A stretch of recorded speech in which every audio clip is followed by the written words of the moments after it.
ఈ వీడియో డిస్క్రిప్షన్లో అటాచ్ చేసిన ఈ సృష్టి ఎలా పుట్టింది అనే ఒక వీడియోలో ఒక వ్యక్తి బ్రహ్మదేవుడు తన కుమార్తె అయిన సరస్వతీదేవిని పెళ్లి చేసుకున్నాడు అన్నాడు. అతను ఇంకా ఇలా అన్నాడు, ఇలా జరగడానికి కారణం ఆదిమ మానవుని కాలంలో పెళ్లిళ్ళు అనేవి ఉండేవి కాదు, కాబట్టి వావి వరుసలు ఉండేవి కాదు. అందువల్ల ప్రపంచమంతా కూడా తల్లి, తండ్రి, అన్న, చెల్లెలు అనే బంధాలు ఉండేవి కాదు.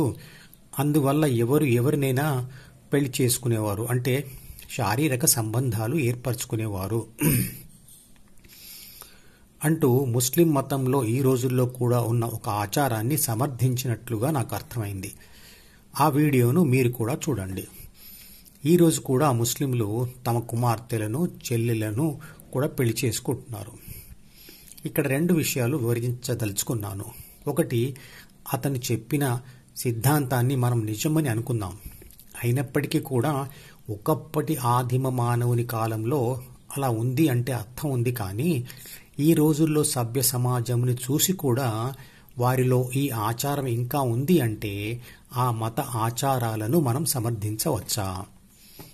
ఇక రెండవ విషయం, భగవద్గీతతో సహా ఆధ్యాత్మిక గ్రంథాలు ఏమి తీసుకున్నప్పటికీ అవి అన్నీ కూడా శక్తి దృక్పథంతో కొన్ని ఉదాహరణలతో చెప్పబడ్డవే కానీ అవి భౌతిక జీవనానికి ఉద్దేశించినవి కాదు. వాటిని భౌతిక దృక్పథంతో చూడకూడదు.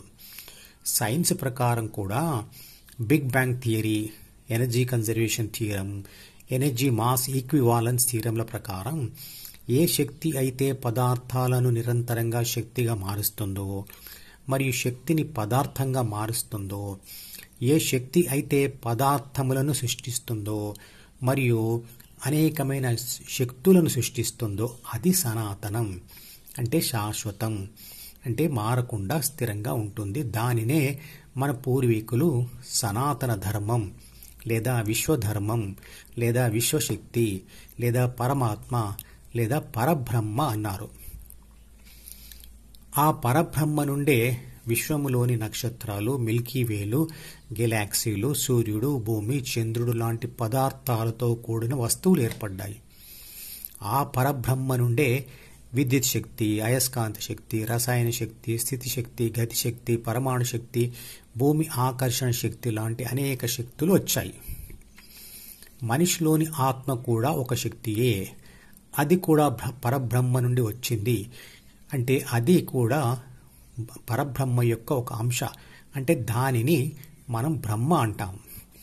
బ్రహ్మ ఎలాగైతే పరబ్రహ్మ ఎలాగైతే విశ్వశక్తి మనం ఇచ్చుకున్న ఒక రూపమో, అలాగే సరస్వతీదేవి జ్ఞానానికి ఇచ్చుకున్నటువంటి ఒక సింబల్ లేదా ఒక రూపం మాత్రమే. నిజంగా సరస్వతీదేవి అంటూ ఒక స్త్రీ లేదు, బ్రహ్మ అంటూ ఒక పురుషుడు లేడు. వాళ్ళిద్దరు పెళ్లి చేసుకోవడం అంతకంటే లేదు. శక్తి దృక్పథంతో చూస్తే దానిని ఇలా అర్థం చేసుకోవాలి. విశ్వశక్తి లేదా పరబ్రహ్మ సరస్వతీదేవిని సృష్టించాడు. ఎందుకంటే అతను సకల సృష్టికి కారకుడు కాబట్టి. అంటే జ్ఞానాన్ని కూడా సృష్టించాడు. అంటే సరస్వతీదేవి పరబ్రహ్మ యొక్క కూతురు. విశ్వశక్తి లేదా పరబ్రహ్మ నుండే ఆత్మశక్తి శరీరం అనే పదార్థంలోకి బ్రహ్మ రూపంలో ప్రవేశించింది. అంటే ఏ మనిషి అయితే ధ్యానం చేస్తూ తనలో ఉన్న ఆత్మశక్తి కూడా పరబ్రహ్మ యొక్క ఒక అంశ అని లేదా తానే ఆ పరబ్రహ్మ అని తెలుసుకుంటాడు. అంటే అతనికి పరబ్రహ్మ యొక్క ప్రత్యక్ష జ్ఞానం కలుగుతుంది. అంటే ఆ పరబ్రహ్మ జ్ఞానరూపమైన సరస్వతీదేవిని పొందుతాడు. ఆ పొందిన సరస్వతీదేవితోనే నిరంతరంగా ఉంటాడు. ఈ విషయాన్ని భౌతిక దృక్పథంతో ఉన్న మనుషులకు అర్థం కావడానికి బ్రహ్మ సరస్వతిని పెళ్లి చేసుకున్నాడు అని చెప్పి ఉంటారు. యోగి అంటే బ్రహ్మజ్ఞానం పొందిన బ్రహ్మ మరియు బ్రహ్మజ్ఞానం రూపం అయిన సరస్వతి వల్ల కలిగిన సంతానం పేరు మనువు అన్నారు. అంటే మనుషులలో మొట్టమొదటి మనిషి. ఎవరైతే ధ్యాన విద్యను ఆచరిస్తూ బ్రహ్మజ్ఞానం పొంది తానే బ్రహ్మగా గుర్తించగలిగాడో అతని పేరే మనువు. అంటే మొట్టమొదటి యోగి ఎవరు అంటే మనువు. బ్రహ్మజ్ఞానం పొందిన వ్యక్తి నుండే వేదాలు, ఉపనిషత్తులు మరియు వాటి సారమైన భగవద్గీత కూడా వచ్చింది. ధ్యాన విద్యను మొట్టమొదటిసారిగా మనుషులకందరికీ పరిచయం చేసిన వాడు మనువు. ఈ విషయం గురించి మధుపదం యూట్యూబ్ ఛానల్లో విస్తృతంగా వివరించబడింది.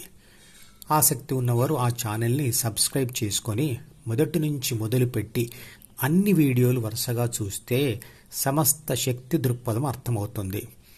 భగవద్గీతలో వర్ణించబడిన విషయాలనే ఈ ఛానల్లో శక్తి దృక్పథంతో అంటే శాస్త్రీయ దృక్పథంతో వివరించడం జరిగింది.